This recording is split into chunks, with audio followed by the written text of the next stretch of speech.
అది ఫైనలీ ఒక మంచి గోల్డెన్ ప్రిస్క్రిప్షన్ లాగా మీరు ఇచ్చిన ఈ లైఫ్ స్టైల్ మోడిఫికేషన్స్తో పాటు 4-5 మంచి ఆహార పదార్థాలు చెప్పండి విచ్ ఇవాళ రోజుల్లో బికాజ్ ఎవ్రీథింగ్ ఇస్ కంటామినేటెడ్. ప్రతిదీ పాల పదార్థాలు, ఒకప్పుడు పాలు మంచివి యోగులు తినే ఫుడ్ అని చెప్పేవారు.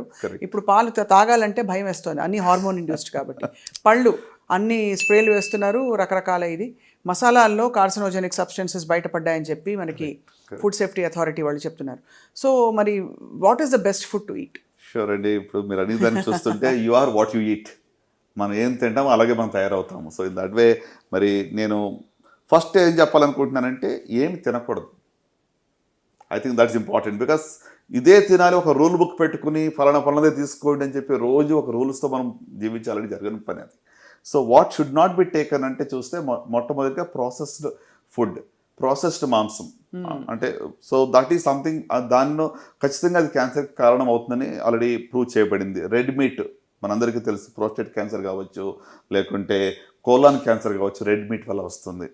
సో అలాగనే మనం ఇంకా మరి ఫుడ్లో చూసినట్లయితే ఈ మధ్య మీరు మసాలా గురించి ఆల్రెడీ చెప్పారు, అడల్టరేటెడ్ అంటే కంటామినేటెడ్ ఇట్ ఇస్ బికమ్, అంటే ఎంతవరకు అంటే అది బ్యాన్ కూడా చేయబడింది చెప్పి కూడా మనం విన్నాం. ఇథిలీన్ ఆక్సైడ్ కదా సార్ దానిలో, ఇథిలీన్ ఆక్సైడ్ వల్ల, కరెక్ట్. సో ఇది మాత్రమే కాకుండా మరి రెడ్ మీట్, ప్రాసెస్డ్ మీట్ కావచ్చు.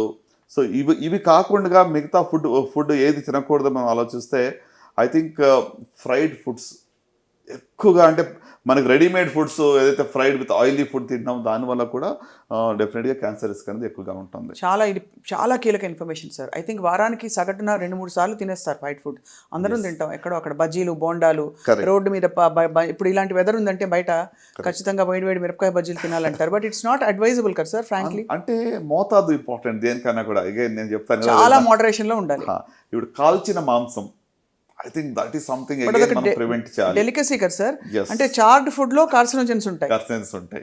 సో దాంట్లో పాలీ హైడ్రోకార్బన్స్, PCL అని చెప్పి, లేకుంటే అరోమాటిక్ అమైన్స్ అని చెప్పి, ఆ కెమికల్స్ వల్ల క్యాన్సర్ వచ్చే రిస్క్ ఉంటుంది. మనం బార్బిక్యూ అని మాట్లాడతాం. Yes, it is actually very very dangerous. కాల్చిన మాంసం కూడా ఎంతవరకు అవాయిడ్ చేస్తే మంచిది. సో ఇప్పుడు మరలా స్పెసిఫిక్గా మనం ఏం తీసుకుంటే బాగుంటుంది మీరు అడిగిన ప్రశ్న. సార్ ఈ కాల్చిన మాంసం ఒక 2 క్వశ్చన్స్. ఇక్కడ డెలికసీ కాబట్టి తందూరి చికెన్, తందూరి పన్నీర్ ఇవన్నీ కూడా కాల్చిన మాంసం కిందకి వస్తాయి కదా. అంటే ఇప్పుడు తినొద్దు అసలు మొత్తానికి బంద్ చేయడం నేను చెప్పట్లేదు, బట్ అదే మన హాబీగానే హ్యాబిట్గానే ఉండకూడదు. Right sir. ఏం తినొచ్చు అని చెప్తే ఏం చెప్తారు ఇవాళ రోజుల్లో? మరి ఏం తినాలంటే మోస్ట్ ఇంపార్టెంట్ ఎక్కువగా ఫ్రూట్స్ అండ్ వెజిటబుల్స్ కన్సంప్షన్ చేయడం మంచిది. As far as possible vegetarian diet మంచిది, right. Consume lots of fruits and vegetables. Vegetarian diet ఉంటే మంచిది. Consumption of lot of water is good. At least 8 to 10 glasses of water per day minimum తీసుకోవాలి, right. అంత మాత్రం కాకుండా మరి మీరు అన్నారు కదా కంటామినేషన్ గురించి మాట్లాడితే, organic food, anything that is grown organically without pesticides, I think that's really good అనమాట. హోల్ గ్రెయిన్స్ తీసుకోవడం మంచిది. Egg is good, fish is good, right. అట్లనే మనకి beans is very good for you.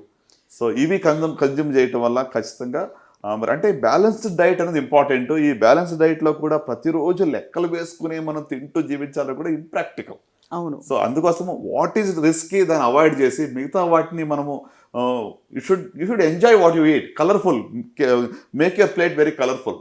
అది అన్ని రకాల కలర్స్ ఉన్నటువంటి ఫ్రూట్స్ కానీ వెజిటబుల్స్ కానీ మీరు తీసుకోవటం వల్ల really have a good very very useful tips sir. And చాలా అద్భుతంగా చెప్పినందుకు ధన్యవాదాలు సార్, డాక్టర్ చినబాబు సుంకోలి గారు. ఇవాళ ఐ థింక్ మీరు చెప్పిన క్లియర్ పాయింటర్స్ చాలామందికి ఒక దిక్సూచిగా వ్యవహరిస్తాయి. ఖచ్చితంగా లైఫ్ స్టైల్ మోడిఫికేషన్స్ చేసుకోవాల్సిన వాళ్ళు గమనిస్తారని చెప్పి ఆశిస్తున్నాం. Thank you all for watching.